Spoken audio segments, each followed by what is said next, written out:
12th of Never. Written by James Patterson and Maxine Petro. Read by January LaVoy.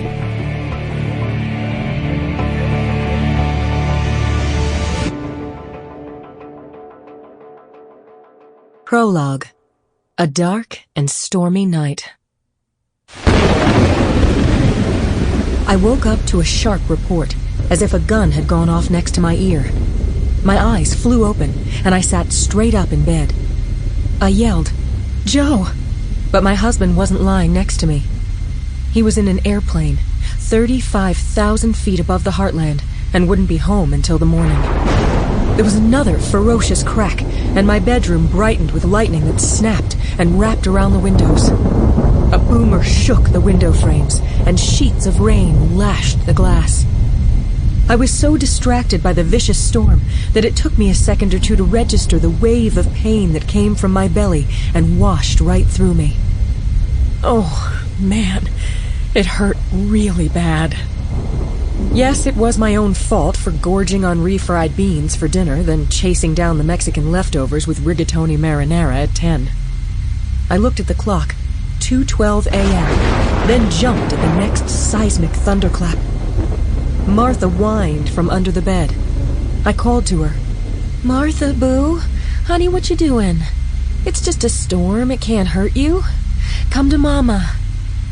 She flapped her tail against the carpet, but she didn't come out. I swung my legs over the bed and flipped the switch on the bedside lamp, and nothing happened. I tried a couple more times, but damn it, the light wouldn't go on. The power couldn't be out, but it was. I reached for my mag light, accidentally knocked it with the back of my hand, and it flew off the night table, rolled under the bed, and went I don't know where. Lightning branched down and reached across the black sky, as if to emphasize the point that the lights were out as far as the eye could see. I grabbed the cordless phone and listened to dead air. The phones were out too, and now I was feeling that weird wave of stomach pain again. Yowie. I want to be clear. I was feeling a wave, not a contraction.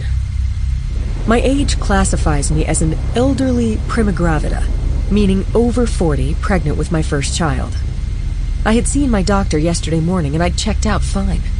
The baby had checked out fine and wasn't due for another week. I staggered out to the living room, found my handbag, an item I hadn't needed in several weeks, and dug around until I found my iPhone. The battery bar was showing that I had only 10% of a full charge. Too damn little. I leaned against a wall and went online to see what kind of storm was beating up San Francisco. The squall was even worse than I thought. 20,000 families were in the dark. People were stuck in elevators between floors. Signs and other detritus had been flung through windows. Cars had skidded across roads, crashed and flipped. All emergency vehicles had been deployed. Emergency rooms were flooded with patients, and downed power lines were sparking on the streets. This was shaping up to be one of the worst storms in SF history. Headlines quoted the mayor, "Stay in your homes. The streets are unsafe." Martha slunk over and collapsed on top of my feet. "We're gonna be okay," I cooed. And then that pain came over me, and it flipped me out.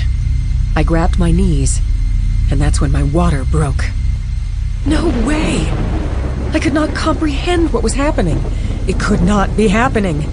I wasn't ready to have the baby. It wasn't due for another week. But ready or not, this baby was coming. I speed-dialed my doctor, left a message with her service, then called the hospital.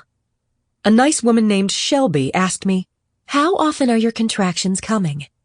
"I don't know. I didn't time them. I didn't even know I was having them." "Lindsay, your water breaking means you'll be in labor for a while yet. You could deliver in 3 hours or 3 days, but don't worry.